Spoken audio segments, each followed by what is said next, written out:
Thank you all for kindly participating. Sometimes we think that the main ingredient, this can be close to the outside sound. Yeah. Sometimes we think that in a program the speaker is most important. But actually that's not true. If the speaker doesn't come in, then another speaker can sit and the program will continue. But if the speaker comes and the audience don't come, the program is cancelled. So between the speaker and the audience are more glorious, most important. So thank you all for kindly coming this morning. Saturday morning, Saturday evening, we have 2 programs today. So those devotees who are very courageous to start their day with this program and conclude with the other one. May Krishna bless you and keep you attentive throughout. It is described in Srimad Bhagavatam. Shrunvatam shraddhaya nityam grihnatam cha svacheshtitam kalena na atidirghena bhagavan vishate ridhi pravishta karnarandrena swanam bhava saroruham dhunoti shavalam krishna salilasya yathasharat.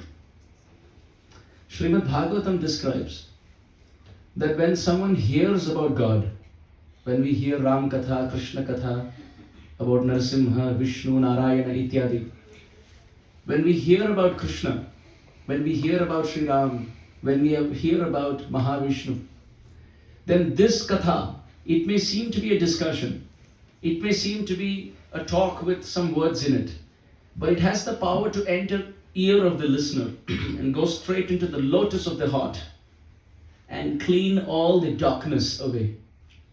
What is the darkness in the heart? The lust that we have, the pride that we have, the envy that we have, the jealousy, the insecurities, the greed, the anger, the impulsive nature. When someone doesn't agree to us, what happens? Anger. Right? And when someone agrees to us? Pride. When someone doesn't agree to us but agrees to someone else? Envy. And when someone agrees to us and continues to agree to us, then we want them to continue to agree with us forever. Which is more and more greed. Initially someone offers 1 pranam to you, and after 1 week stops offering pranam.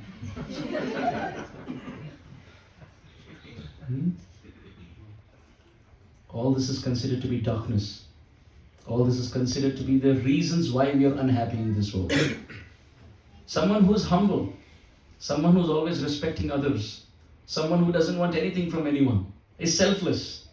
That person is always happy. You can put him in any circumstance. He is not expecting anything from anyone. He is there to serve and respect everybody. Koi tali de ya gali de, he will still respect. Someone is glorifying him or criticizing him, doesn't matter. But if our response is on the basis of how they behave, then we will be sad. Because when they behave nicely, we are happy. But when they don't behave nicely, we are sad. So we have become dependent on their response. And this is the problem. This is considered to be darkness. We fake our existence. We are not happy the way we are. We can't accept the way we are. Therefore, we have to speak in a certain way in certain communities. We have to dress in a certain way. We have to eat in a certain way, live a certain way. And all our life is gone in just living a fake life. Right? We are unhappy at home, unhappy at work. We have no friends. Even if we have friends, we lie to them, we cheat to them, we deceive them, we make fun of them in front of them, behind their back. What's going on? We are all sitting on big chunks of money, but the heart is crying and vacant. Is it not? What's the point? What's the point? We just want to increase the number of zeros in our bank balance, of course, fall after the 1. Just want to have 6-digit, 7-digit, 8-digit, 10-digit bank balance. And leave all of that behind in this world and die and go to another body. What's the point? We spent 40, 50 years in just transferring the money from our company account to personal account. It takes us 40, 50 years of work. That's what we're doing, is it not? taking money from the company account into the personal account every month. And for that, we are lying, we are cheating, we are envying others, we are proud of our skills. We get angry when we are opposed, we become lusty, we become greedy. And we contaminate our heart day by day by day by day. And the smallest pinch agitates us. If the food that is supposed to be served at 9 o'clock, it's 9:30, we get angry. If the food is served at 9 o'clock but the salt is more, we get angry. If the food is served at 9 o'clock, the salt is okay, but it's too hot, or it's too cold, or somehow it did not come to the taste of how it was the last time it was prepared. We have so many reasons to be happy, but we pick and cry among the reasons that depress us. And everyone's having bumblus in their lives. For some it is financial crisis, for some it is health reasons, for some it is marital problems, for some parental issues, for some upbringing, taking care of children, for some in-laws. In one place I was saying this, and when I said in-laws, there was maximum laughter in the audience. Just like this. Everyone agreed to it. And as soon as I said in-laws, some of the Prabhujis even put their head down. Said, Prabhuji, आप हम मतलब कथा के लिए आते हैं ताकि थोड़ा मिठास हो, आप नमक छिड़के के चले जाते हैं.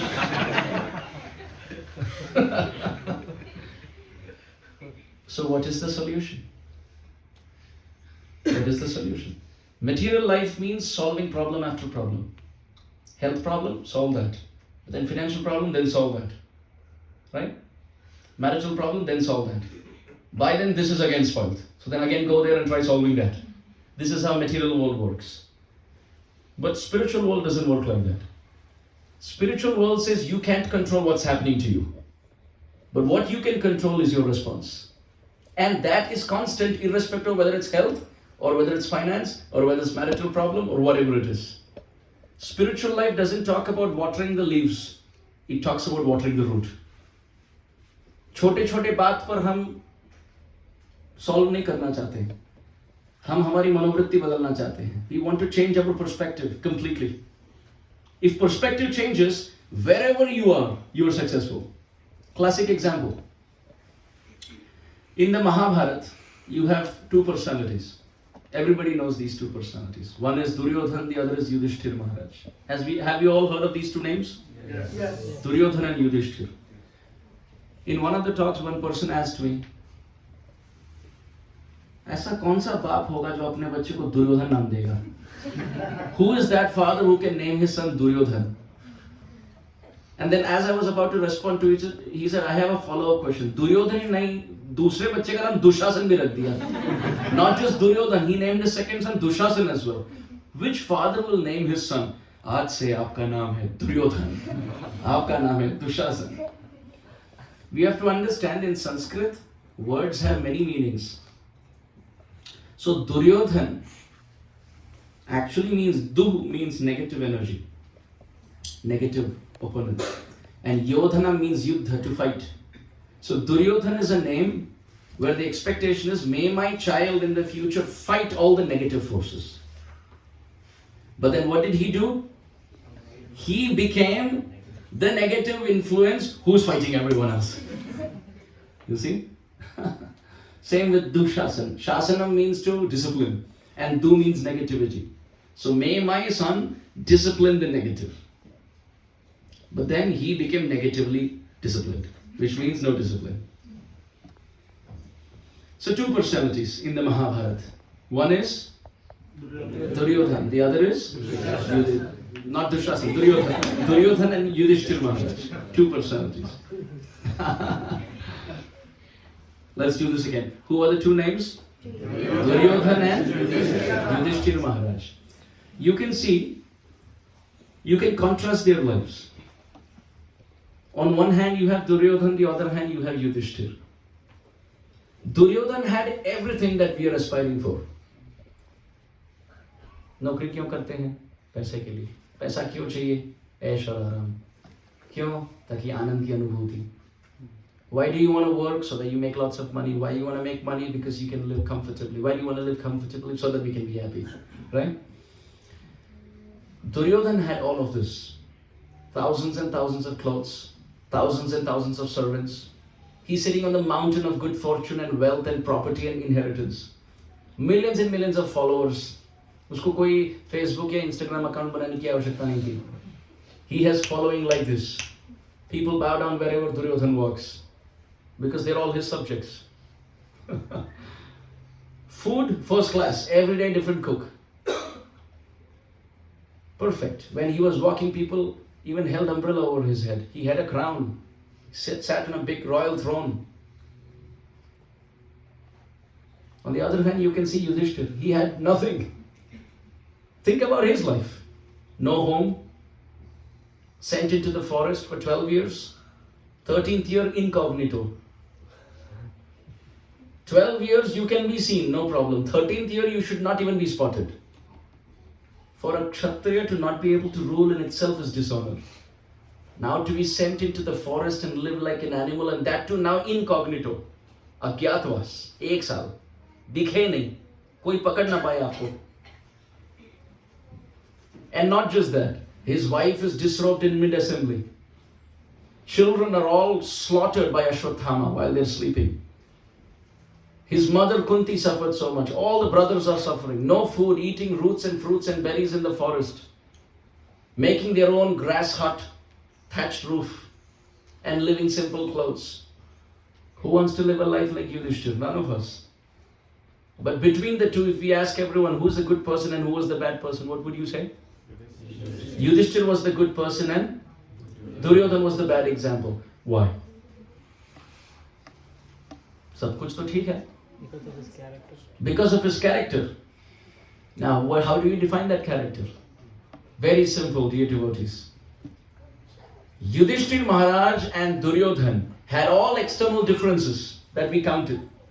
But what defined one as good and the other as bad is controlled mind versus uncontrolled mind. Yudhishthir Maharaj had controlled mind.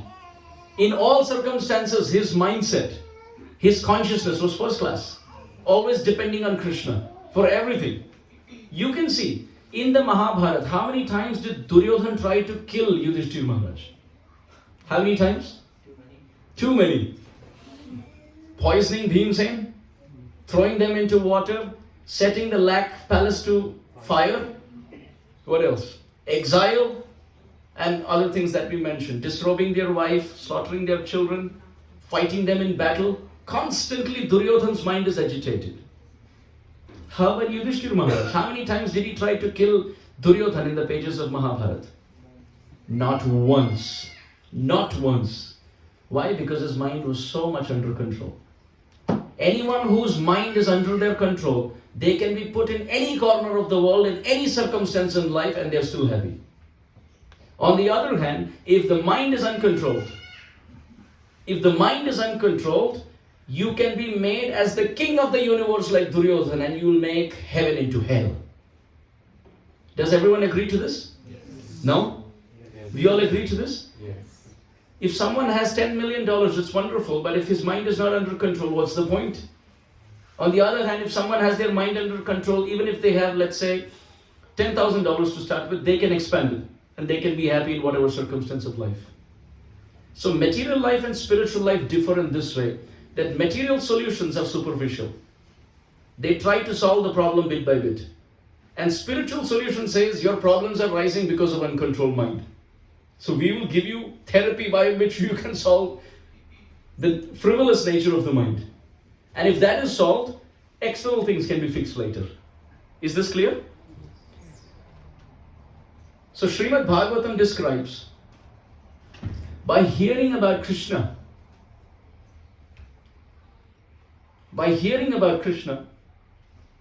the mind becomes controlled. The mind becomes controlled. Pravishta karnarandrena swanam bhava saroruham dhunoti shamalam Krishna salilasya yatha sharat.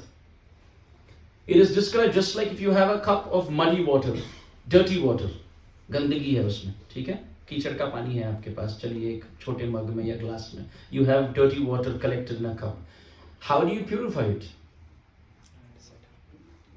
The answer is just run it down pure water, the tap of pure water. That pure water will run through this glass and in no time replace all the dirt.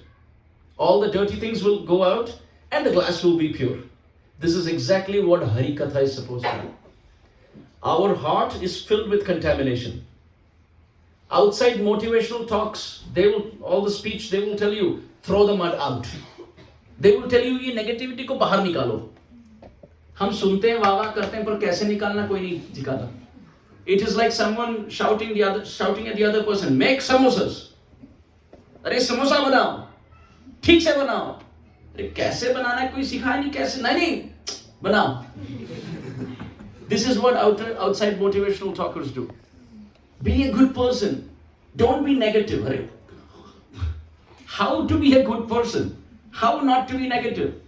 I am attacked by lust and anger and envy and this frivolous nature of the mind. Stay calm. Breathe. अब श्वास कैसे लेना ये भी इनसे सीखना पड़ेगा. Sleep well. Create a sacred sound space. Recognize that divine spark within yourself. भैया तू क्या बात बना रहा है? 10 मिनट से सुन रहे बात घुमा रहा है. What is the meaning? No one is teaching. But spiritual life says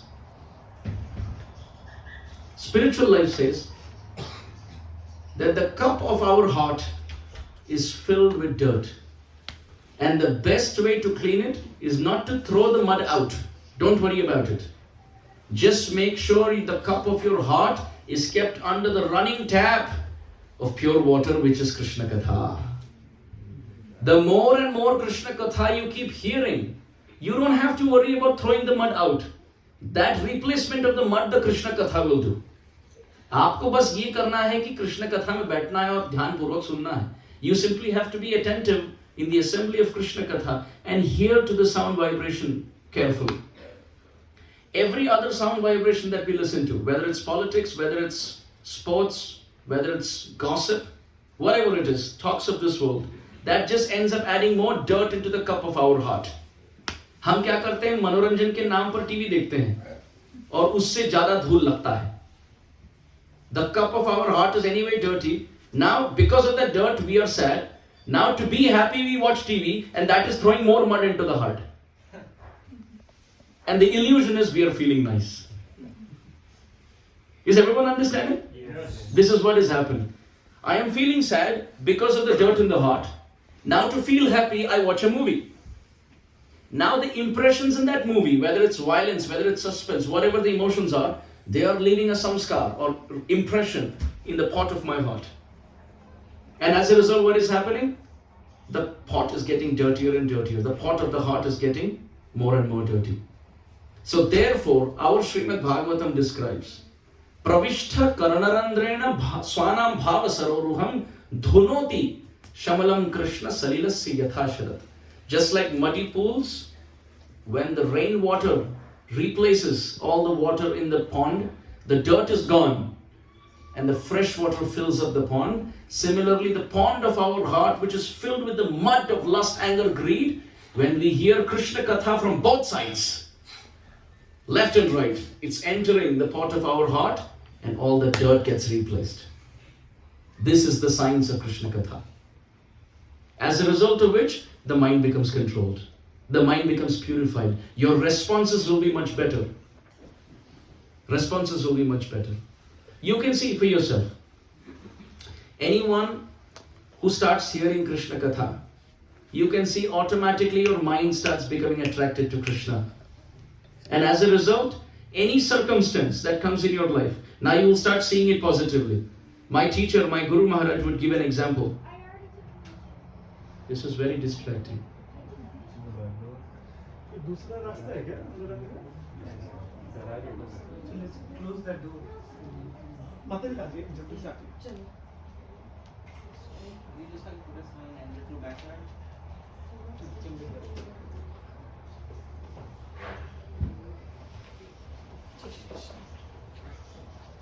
अभी उधर भी जाते हैं. उधर का रास्ता खोल दो, ठीक है रास्ता. आप आ गए?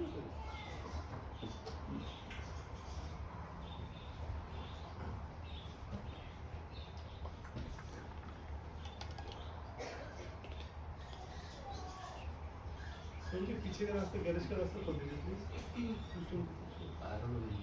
Sorry. Can you ask where's the garage? Just open.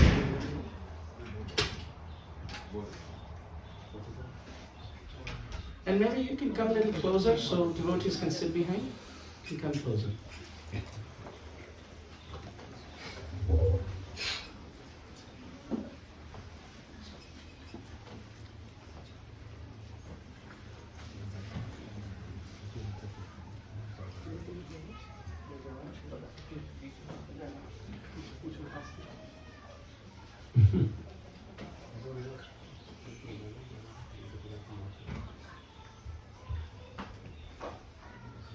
माया इतनी प्रबल है ना, आपको कथा सुनने नहीं देगी.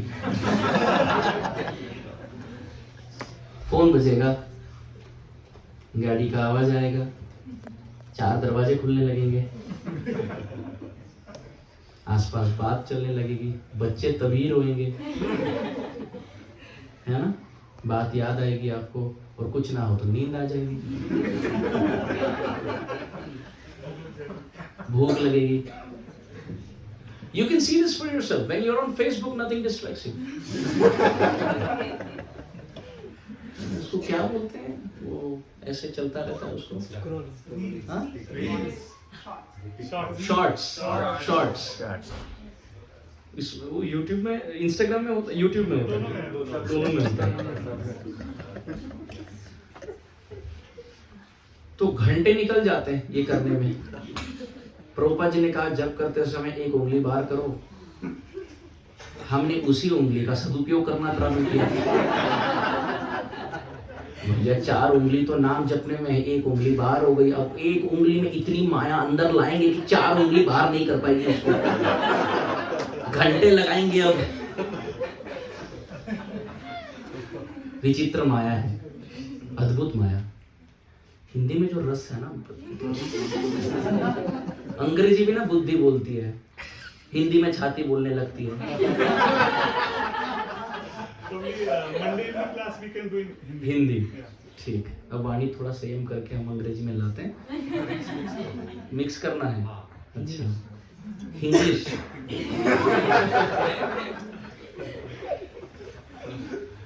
Maya is very powerful. Very powerful.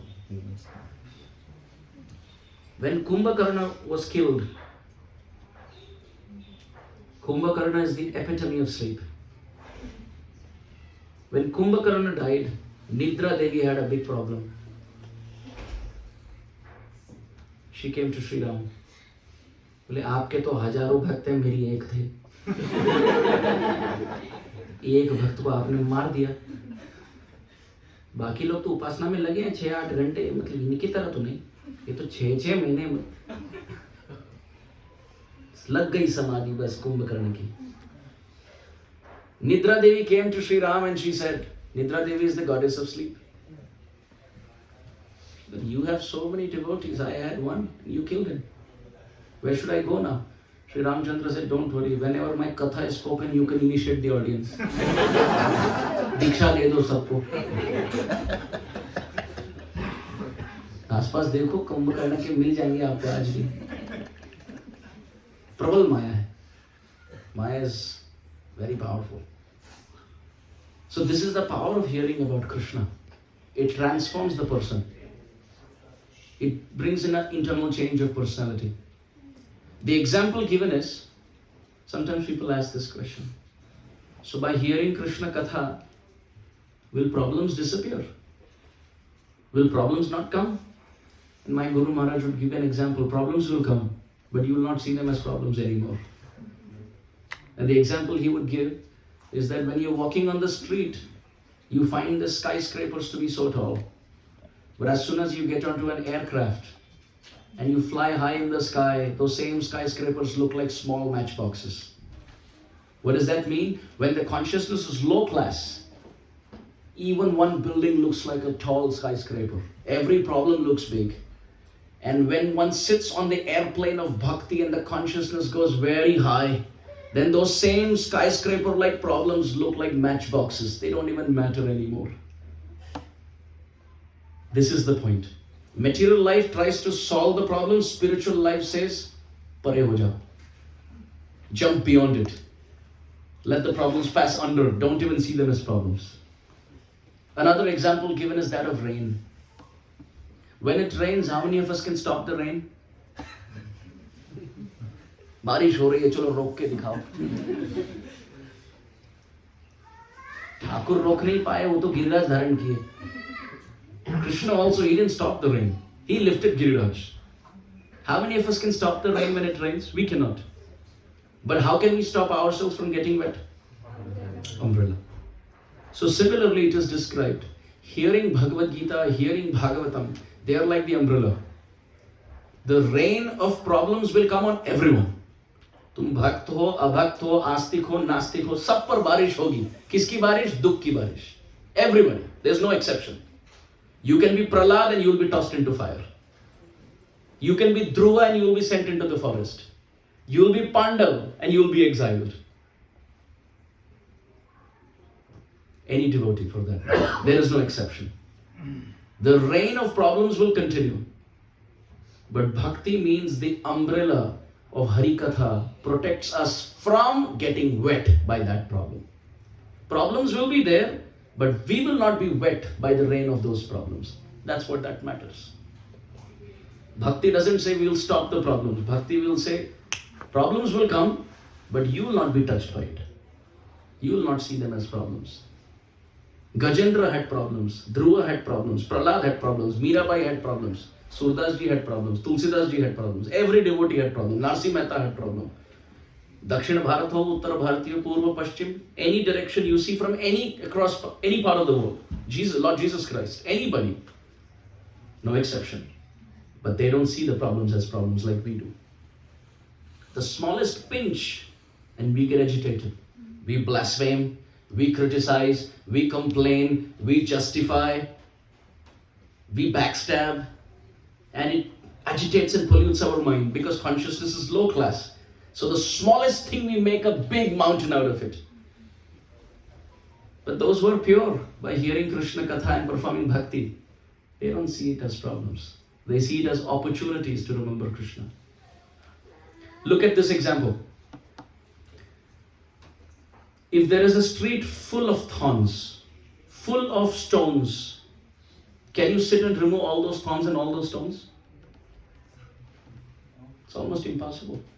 But what's the best way by which you can walk through without any problem? Wear shoes. Bhakti is that shoe that you simply have to wear, by which you can walk the street of life and all the thorns and pebbles of problems will be there, but you will not be touched by them. This is bhakti. And what is uncontrolled mind? Imagine, now in the same example, I'll flip the parameters. Let's say that boot, those shoes are the mind. And inside the shoes, there are stones. Imagine there are stones inside that shoe.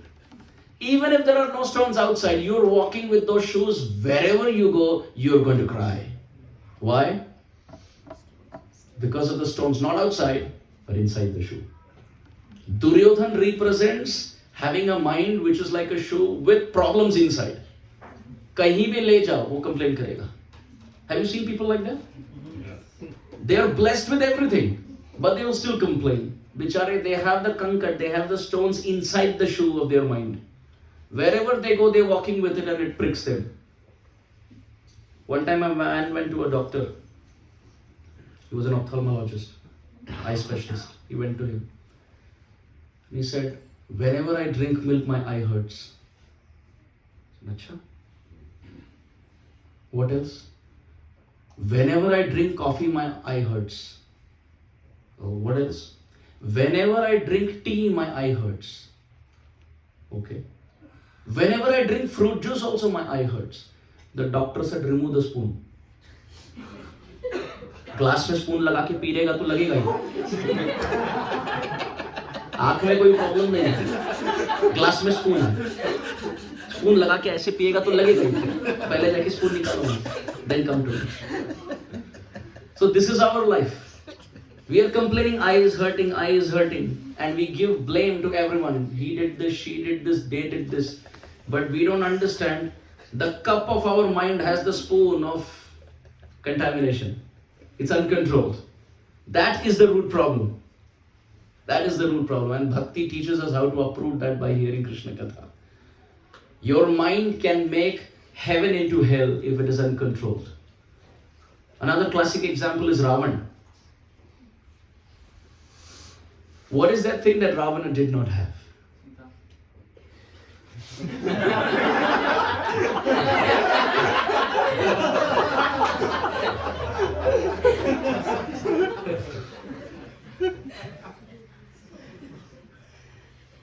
Ravana had a whole city of gold. He had the best wealth. 10 heads, very powerful. He had the whole world under his control. He had Pushpak Viman of Kuber. He had stolen everything to his advantage. Very powerful, very, very, very capable. The greatest scholar of that time. Brahmana by birth. What is that thing that Ravana did not have? He had everything. But the uncontrolled mind brought death to him. His whole city was burned to ashes. And the fire, it seems like Hanuman set it, but it's actually the fire of his own lust, which came back like a fireball and burnt his own kingdom. You have two personalities in the Ramayana. Just like we said about two personalities in Mahabharata. Opposite ends, we have two in the Ramayana as well. In the Ramayana, the two personalities on one end is Dashanana. Who is he? And who is that? Ravana, the 10-headed. Here we have Dashanana and here we have Dashamukha. Who is Dashamukha? No, there is no Dashamukha, there is Dasharatha. I'm checking the audience. There is Dashanana or Dashamukha Ravana here and Dasharatha here. Dashanana or Ravana from Lanka and Dasharatha from Ayodhya. Two opposite. Just like in the Mahabharata we saw Duryodhana and Yudhishthir. Here we are contrasting Dashamukha or Dashanana, 10-headed Ravana in Lanka and Dasharatha in Ayodhya. What is the difference? Here we have Dasharatha. Dasharatha means, it is described, multiple meanings are given. One, he who had many chariots, but top 10 were his favorite. Or he who could drive his chariot in all 10 directions. Or Ratha doesn't mean chariot, it means our senses. Dasha means 10, Ratha means senses. And he who could control all the 10 senses, who were like chariots going around, is Dasharatha. When someone's mind is under control and their senses are under control, they live in a city called Ayodhya. What is the name of the city? Ayodhya. And Ayodhya, Yodhya means fighting, and Ayodhya means no fighting, which means peace. When someone has their mind under control, they live in a city called peace, and who is born to them? The Lord. Lord himself appears to you as a son if your mind is under control. And if the mind is not under control, the Lord will appear to you to kill you. In the example of Ravana. So you can see from these two examples, whether it is Duryodhana and Yudhishthir in the Mahabharata, or whether it is Ravana and Dasharath Maharaj in the Ramayana, both these examples teach us, if the mind is under control, even a hellish situation can become like heaven. And if the mind is not under control, even the heaven-like situations, one can make a mess out of it. So many times we complain about so many circumstances. It's possible the circumstance may not be that big a problem. The mind is making a bigger mess out of it. How many of us have heard of Stephen Covey? 7th habit, 8th habit, 7 habits लिख दिया उन्होंने. पढ़ने के बाद 20 page बचे थे book में. उसमें फिर bibliography and other things are filled in the end. पूरे बुक पढ़ने के बाद 1 साल बाद 8th habit लिखा. तो मैं सोचा अलग बुक के बजाय वही 20 पेज जो पहले बचे थे उसमें 8वां हैबिट लिख देते, एक बुक बच जाता. Amazing author. Stephen Covey writes about what is called as the 90-10 principle. Have you heard of 90-10 principle? Some even call it as the 10-90 principle. 90-10 principle means, Stephen Covey is saying, and it's again based on the Shastra, that's why I'm quoting. He says that whatever problems come in our life, the problems are only 10%. Our response is the remaining 90%. He says if we have a bad response, then you can add 10 plus 90 and make it 100% a problem. But if the response is very good, 10% that comes in is won over by the 90% of our response. So what bhakti teaches us, circumstances cannot be changed. What is written in our karma will not change. What is coming in our life will not change. But your responses can make it better. Your responses will make it better. This is the life of a devotee. This is the act of a bhakta. कई बार लोग पूछते हैं ना, आधुनिक generation है भाई, this is the generation of science and technology. Why you guys going backward and talking about Vedas and Bhagavad Gita? चलो आगे बढ़ो. This is a progressive generation. We also agree to that. But progress doesn't just mean increasing speed. The first thing that's important is direction. What is the use if the speed is increasing from 2G to 3G to LG and 5G and LTE and क्या नहीं, कहाँ तक पहुँच गए हम, और direction गलत हो गया तो फिर क्या फायदा? Bhakti teaches us both direction and speed. Details of life may have changed, but it's the same mind that we are carrying. Same mind. 500 years ago, people struggled with mind. Now also people are struggling with mind. I remember I'm coming from Mumbai, therefore I'm saying this. Our international airport used to be called as the Sahara International Airport in Mumbai. When there was the grand opening of the Sahara International Airport, it was all over the Times of India. We read articles about it. It was, everyone came to watch. Soon after that, there was a massive news of a shoot down at Sahara International Airport. How many of us remember that? Yeah? There was a employee who had shot down his boss. CRPF man. Shot down. And the article described it was an act of rage. Anger. When that guy was asked, he said, I'm really sorry, my mind froze and I don't know what I did. Uncontrolled mind. In Nepal, in the royal family, many, many years ago, again, I'm invoking a few memories from the world politics just to make a point. I'm not going there. But in the royal family in Nepal, there were 8 murders in the same family. The guy in the royal family wanted to marry a girl whom the royal family did not approve. He shot down everybody, mother, father, brother, sister, sabko.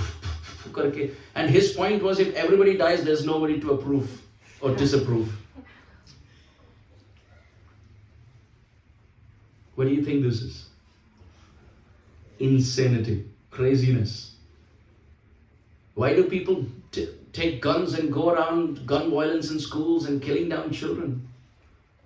It's becoming so common these days.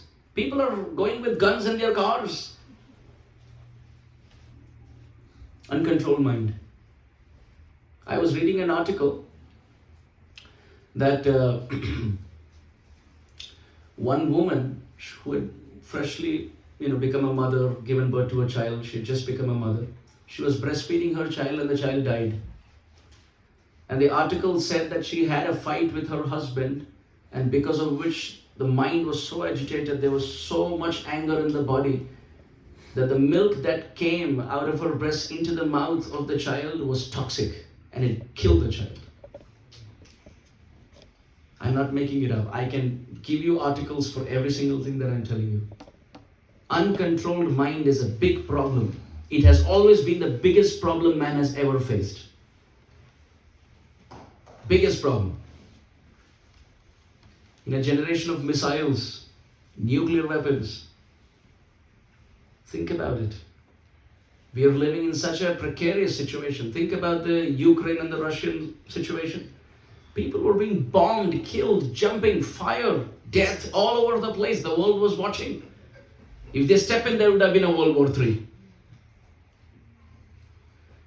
China taking portions of India, Pakistan fighting India. What's all that are happening as far as the global platform is concerned? They struggle for man personally, family-wise, socially, and internationally, from microscopic to macroscopic, and there's only one reason why: uncontrolled mind. You can fight castes, you can fight somebody's male chauvinistic, somebody's feminist, somebody's having fights over I'm an Indian, I'm a Pakistani, I'm an American, I'm a Russian, I'm a South Indian, I'm a North Indian. And then when you get down south, then there's fight over the Kaveri River. And then when you come to just one state, I am Andhra, I am Telangana. And then brothers are ready to fight each other for the property of their father and fight each other in Supreme Court for millions and millions of dollars. You may think all of these things are different news, but actually if you analyze, it's only one news. The details are different. The principle is only one thing: uncontrolled mind. So those who say spiritual life is not needed, they are not able to see the connection of what spirituality can do to the life that we are leading today. We are increasing the gadgets, we are increasing the money, we are increasing the size of the house. But what's happening? The roads are getting wider and mindset is getting narrower. What's the point? What's the point? There was a generation where people could knock at anybody's door and Atiti Devo Bhava. You can enter and you can honor food and get water. And now you have to take appointment even to meet your own parents. Visit your own brother and meet your own parents, you have to take appointment. We live in such a dangerous generation that there is cameras all over. CCTV camera outside, CCTV camera inside. वो देखते हैं कौन आया है, क्या चल रहा है. And we think we are happy. There was a time in our country where temples were inside, toilets were outside. घर में मंदिर, शौच बाहर. अब गाड़ी चलाकर मंदिर चलो और हर कमरे में शौचालय. It's not toilet in the house, it's toilet in the room, and they call it attached bathroom. Think about it, passing stool in the same place where you're studying and sleeping. This was never our culture. We are not criticizing the material civilization. It's wonderful because this is material too. This is material too. This is material too. So we accept it. But what we are saying is that is not going to keep us happy. It can take care of the external. But what about the mind? The doctors will say, well, we can do something for the mind too. You can sedate the mind. You can't purify the mind. You can have psychiatric treatments, but you can't purify the mind out of lust and greed. Not possible. But spiritual life does that. Anyone who chants a mantra and hears Krishna Katha, you can see in all walks of life, in any circumstance in life, his response is the best.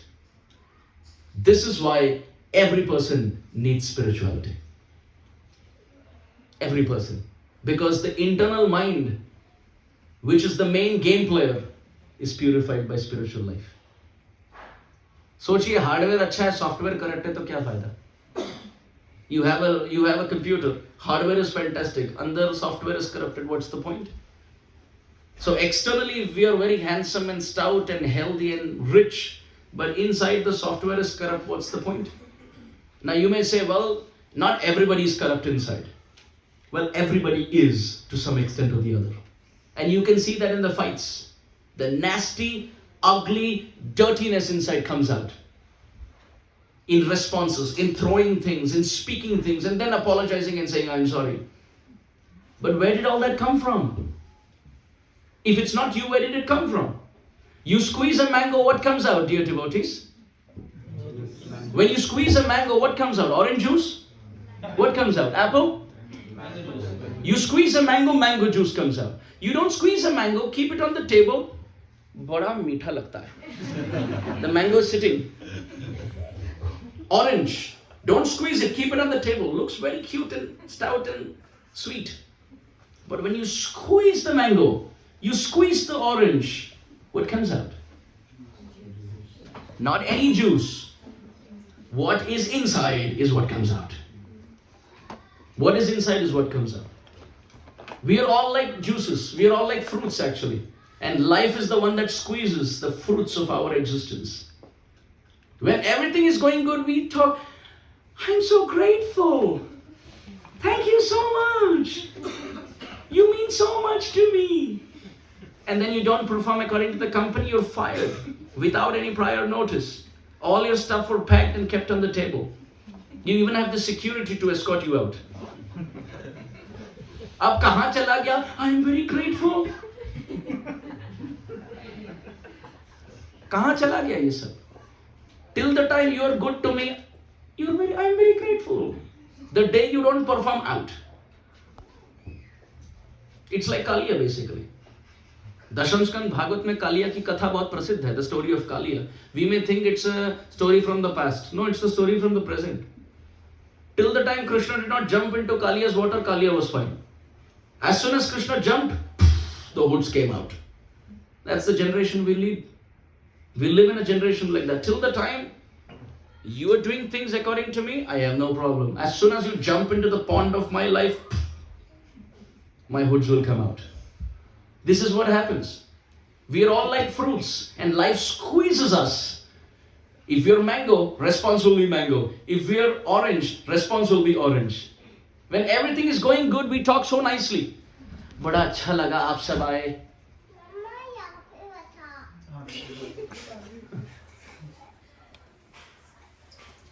When everything is nice, we say,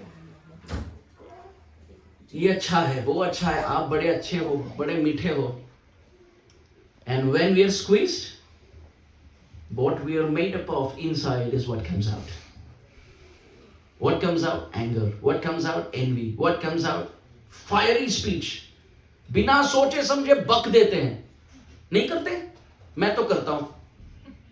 आप नहीं करते? करते हैं ना?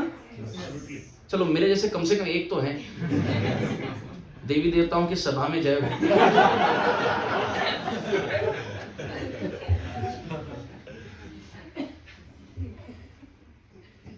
मनुष्य हो ना सब तो करते हैं. फिर बकते हैं, कुछ भी बोलते हैं, कुछ भी करते हैं. देन बहुत घिन आती है.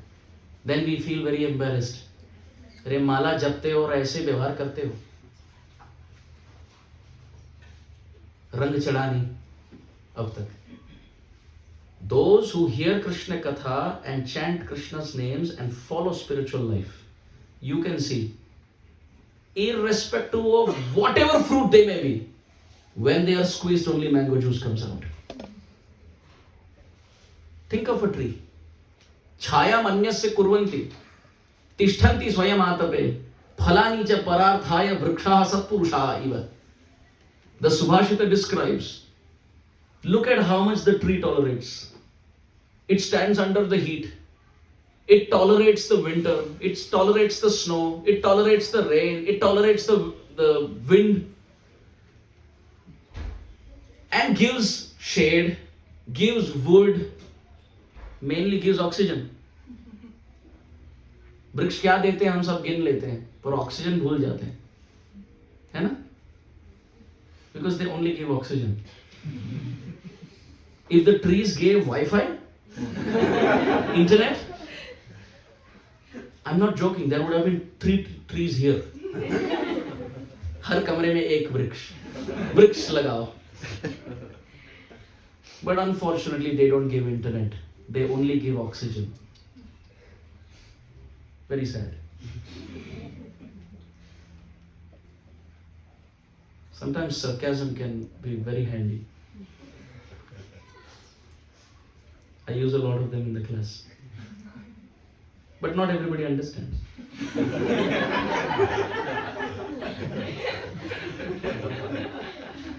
You know why? Because sarcasm is like electricity, only half of India gets it.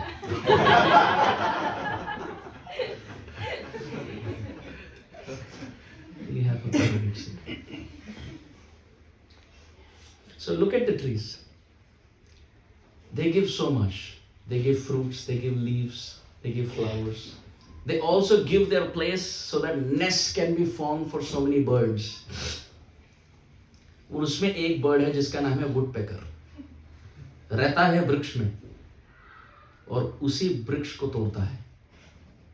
He lives in the nest on the branch of the tree and then with his pecking ability pecks on the same wood that gives him shelter. What does the tree do?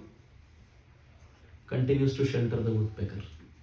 Because the woodpecker is not leaving his pravriti, the tree is thinking, why should I leave my pravriti? Why should I leave my tendency? What if somebody throws a stone at the tree? The tree drops the best thing that it has, a fruit. Here in our life, when someone gives us a fruit, we throw a stone. That is the generation that we live in. सामने से कोई फल देता है तो हम दे दिया ना, चल फूट निकल. Somebody gives us a fruit, we say दे दिया ना, अब जाओ चलते बनो. We will throw a stone. And trees are so great. You throw a stone multiple times, not once. क्योंकि कई बार तो लगता भी नहीं है, तो पत्थर लेके मारना पड़ता है. गाँव का उदाहरण है, सब देखे होंगे. You take a stone and you keep throwing, and after many attempts it hits a fruit and the fruit will drop.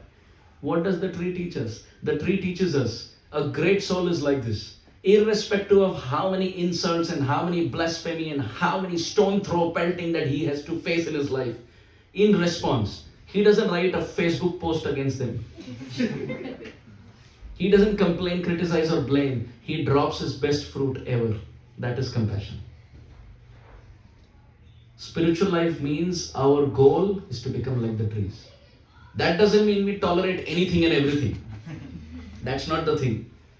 The thing that we are trying to mention is that the small things that we fight about in daily life, बड़े-बड़े जो issue होते हैं मैं उनकी बात कर नहीं रहा. छोटे-छोटे बात चलते हैं जो small things that happen in day-to-day affair that we fight about. We have to learn to tolerate them. But now we will say हम कई बार सोचते हैं कल से मैं करूँगा, हम होंगे कामयाब एक दिन. मन में है विश्वास, पूरा है विश्वास, हम होंगे कामयाब एक दिन. वो एक दिन कब आएगा पता नहीं, भगवान को भी नहीं पता. We are confident one day I will be successful, I will tolerate. But the point is why we are not able to tolerate, because we don't have the strength to tolerate. That strength is given by chanting Krishna's names. When we chant Krishna's names and we hear about Krishna, there's cleansing happening on two fronts. Krishna Katha washes the dust of the past. And chanting the holy name gives the strength to give better response for the future. दो बातें हैं. एक तो the problems of the past, the lust, anger, greed, pride of the past, and they haunt us. Whatever activities we have performed in the past, they influence our present activity and give a bad response for the future. This we see. Like for example, when someone has never drunk even one, what do you call? क्या बोलते हैं, कब बोलते हैं? For whatever. For alcohol, whatever you call it. Peg बोलते हैं. भक्ति में तो हम भक्तों के पग बग धूली, पग means lotus feet. Oh, peg. When someone has not drunk even a whatever, then you can see, you keep a bottle of alcohol in front of him, he is not attracted. But when someone starts drinking little, then when the bottle is there and somebody asks him, will you? He will say, okay, little bit. Then when he continues, he will go and bring the bottle. And then when he continues even further, somebody who is not drinking, he will invite him also. आजा, इतना problem नहीं, आजा. अरे, I was also like this someday. थोड़े में कुछ नहीं होता, बैठ जाओ. Why do you think people are giving all these different responses? One person is not attracted at all. Another person is saying yes when he is given an option. The third person goes and brings the bottle. Fourth person, he is influencing other people also. It's because on the strength of the past activities that they have done. Someone who has drunk a lot, his response is different. Someone who is not drunk, his response is different. So we have two problems. One, the problems of the past which influence our present activities. And second, when circumstances happen in life, we don't know what to do. So when you hear Krishna Katha and you hear about the ideal response that the great souls gave, तब मन में लगता है हाँ, till now I have given a wrong response. This is at least the direction now. It's like a light inside a cave. I've lived in a dark life, but now at least I know the light out. This is the ideal response I should give. So by speaking and hearing Krishna Katha, you get good examples to follow. At the same time, it purifies the heart of the past. At the same time, when you chant Krishna's name in Kirtan and in Jap, then the responses that you will give for the future will all be fantastic, because now you're getting strength from Krishna's name. So nobody says that you should not be a materialistic person. You're having a job, you're having children, you're having pursuits, business, entrepreneurship, you have endeavors that you have as a partner or by yourself. Doesn't mean that you have to give up all of that. You can continue doing whatever you're doing, just add bhakti. उससे होता ये है कि हम ये कहते हैं दुनिया के काम करते रहियो, हरे कृष्ण नाम जपते रहियो. By performing activities of this world, you will get the money. And by performing spiritual life, you will know how to live. So please repeat. Material education gives us a living. Spiritual education teaches us how to live. Material education हमें पैसा लाता है. It gives us a living. But how to live in that living, that spiritual education teaches us. Therefore, when we have an opportunity on the weekends like this, and this talk is driven especially for those who have come here for the first time. Those who are coming regularly, we have discussions on a regular basis. But for those of us who have come here for the first time, this is my heartfelt request and a proposition from my side, that please consider including spiritual life in your busy schedule. It's like it's important to clean the cage and also feed the bird inside. Both are important. Let's say if you have a bird in a cage at home, a pet bird, it's not just important to just clean the cage. The bird will say, you're cleaning the cage, but what about me? So it's important for both. On the other hand, you just feed the bird and the cage is dirty. Is that a good idea? No. Both important. You have to clean the cage and feed the bird. So what does that mean? Cleaning the cage is what we do. Job, taking care of kids, taking care of family, doing our daily responsibilities. That's cleaning the cage of life. But spiritual life, hearing about Krishna, reading Bhagavad Gita, chanting Hare Krishna, Krishna Krishna, Hare Hare, Hare Ram, Ram Ram, Hare Hare. That is feeding the bird of the soul. Both are needed. If someone just says, from tomorrow I am just going to do this, Hare Krishna, दिन भर करूंगा, Bhagavad Gita पढ़ूंगा और हरि कथा सुनूंगा, तो फिर how about the job? How about the money? How about children and family? So we don't want extremes. We want to do both. The train always runs on 2 tracks, not one. Monorail की बात नहीं कर रहा हूँ मैं. We are talking about normal trains, right? So the 2 tracks on which the train of life moves is material pursuit of job, family, health, etc., and the spiritual pursuit of hearing about Krishna, reading Bhagavad Gita and chanting his names. आपको कुछ नहीं करना है. मंदिर नहीं जाना है, कोई बात नहीं. हम कोई डोनेशन मांग ही नहीं रहे. हम कुछ नहीं मांग रहे. हम बस ये कह रहे हैं, hearing about Krishna, reading Bhagavad Gita and chanting his names. बस. Whoever we are, wherever we are, it will work. रामबाण है. रामबाण. आपको कोई संस्था ज्वाइन करने की आवश्यकता नहीं. आपको कोई धर्म के विरुद्ध बात करने की आवश्यकता नहीं. आपको कुछ ब्रेन वॉशिंग में शामिल होने की आवश्यकता नहीं. आपको कुछ धन देने की आवश्यकता नहीं. निश्चिंत रहे, मैं कोई पैसा नहीं मांगने वाला. Spiritual life का सार, the essence of spiritual life, hearing about God so that you have hope. You know your master is very powerful. Reading about his revealed texts so that you know how to respond in life. And chanting his name so that you have the inner strength to tolerate everything. This is the essence of our life. Material pursuits through the body and spiritual pursuits to fill the soul. This is why God also gives us 5 days, weekdays, and then 2 days, weekends. 5 days work for yourself, 2 days give for God. If you can't do that, at least give 1 day for God. I remember when I was growing up, my father had made a rule. 5 days for schoolwork, Monday to Friday. Saturday for family, Sunday for God. बस, it's not a problem.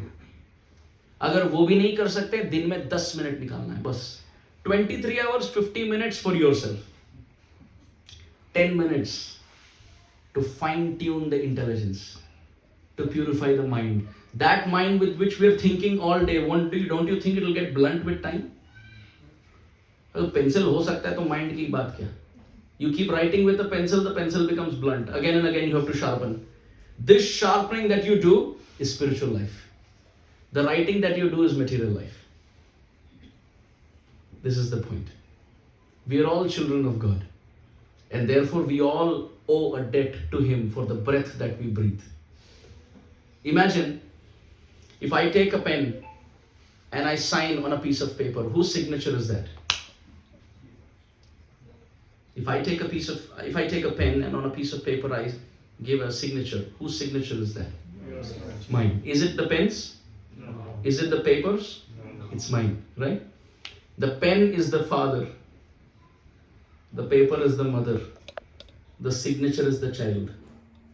Now I want to ask you a question. If pen is the father and paper is the mother and signature is the child, whom does the child belong to? You. Does the child belong to the pen, which means the father? I'll ask the question again. When a pen is used to sign on a piece of paper, let's say I'm taking the pen and on a piece of paper I'm signing. Whom does the sign belong to? Does it belong to the pen? No. Does it belong to the paper? No. Whom does it belong to? The person who's signing. Now the same example we want to transpose. The pen is the father, paper is the mother, and the signature is the child. Whom does the child belong to? Doesn't belong to the father who is the pen, doesn't belong to the paper who is the mother, but actually belongs to God who actually signs it. Every living being belongs to the Almighty.